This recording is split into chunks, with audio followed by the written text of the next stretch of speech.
Hello guys, welcome to daily blog guys. আজকে আমি তোমাদের সাথে শেয়ার করব ডিম এবং আলুর সুন্দর একটি রেসিপি যা 10 মিনিটে খুব সহজে তৈরি করা যায়। দেখো আমি গাইস দুইটা আলুকে খুব সুন্দর করে টুকরা টুকরা করে নিব। এরকম সুন্দর একটা চাকু দিয়ে সুন্দর করে কাইটে নিব। তারপরে দেখছো গাইস তোমরা একটা ডিমও নিচ্ছিলাম। এগুলো আবার সুন্দর করে সব পানিতে ধুয়ে নিব, সব সুন্দর সুন্দর করে করো, বুঝো নাই? সুন্দর করে দিয়ে তারপর বেশ আমি আলুগুলো সিদ্ধ করে নিছি ম্যাজিক করে, তারপর আবার চিলাও নিছি। এগুলো আবার গ্রেট মেশিনের সাহায্যে আমি আবার গ্রেট করে নিতেছি সুন্দর করে।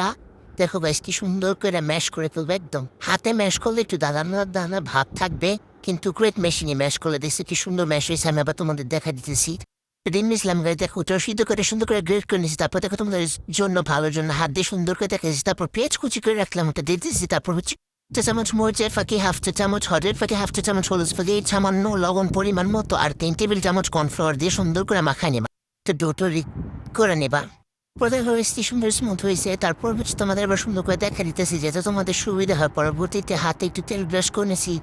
তারপর এটার আবার হচ্ছে গোল গোল গোল গোল করে ঘুরে ঘুরে সুন্দর করে বল করে নিতেছি। দেখছি বাস কি সুন্দর হইতেছে না বলটা? এরকম সবগুলো তোমরা হচ্ছে গোল গোল করে সুন্দর করে বল করে নেবা। আমার তো একটু ছোট বল হইতেছে, তোমরা চাইলে আবার অন্য শেফও দিতে পারো, আবার সমানও করতে পারো, কিন্তু আমি পারতেছি না। দেখছি বাস সবগুলো আমার বল করা শেষ। তারপর হচ্ছে কি আমি বাটিতে 3 টেবিল চামচ ময়দা, একটু গরম মশলা, আর সামান্য একটু মরিচের ফাঁকে, একটু হজের ফাঁকে, একটু সয়া সস, তারপর হচ্ছে পরিমাপ মতো পানি দিয়ে দিচ্ছি অল্প অল্প করে। তারপর এটা সুন্দর করে হচ্ছে গোলায় নিব, মানে আস্তে আস্তে পানি দিয়ে দেখছো গেছে এরকম একটা বেটার তৈরি করে নেবে। তারপর হচ্ছে এখানে আমি আমার ব্রেড গাম নিয়েছিলাম, একটা একটা করে বল সুন্দর করে এই যে আটার সরি গ্যাস ময়দার কোট করে নেবে। তারপর ব্রেড গামে কোট করে নিয়েছি গাইস, দেখো সুন্দর করে এইভাবে একটা একটা করে ময়দারই সে কোট করে তারপর আবার সুন্দর করে ব্রেড গামে করে নিতেছি।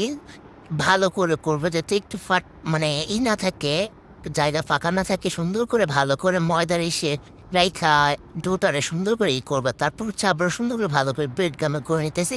আমরা ঠিক সেমভাবে সুন্দর করে সবগুলো করেছি। তারপর আবারও সেম প্রসেসে ময়দার যে ইটা ছিল গোলানো, ওটার মধ্যে আবার পুট করে আমি আবার ব্রেড গাম করতেছি। আমি 2বার করার কারণ হচ্ছে গেছে এটা সুন্দর মোটা হবে, মানে লেয়ারটা আর খেতেও খুব মজা হবে। আর তোমরা একটা জিনিস খেয়াল রাখবা, যাতে বেশি পানি পানি না হয়ে যায় ময়দার এটা, তাহলে আবার অসুবিধা হতে পারে। আর সুন্দর করে গোলায় নিবে, ঠিক আছে? আর আমার যদি কোনো কিছু ভুল হয় তাহলে তোমরা একটু সংশোধন করে আনি। তারপর দেখো সবগুলি করে নিছি, কোট করে নিছি।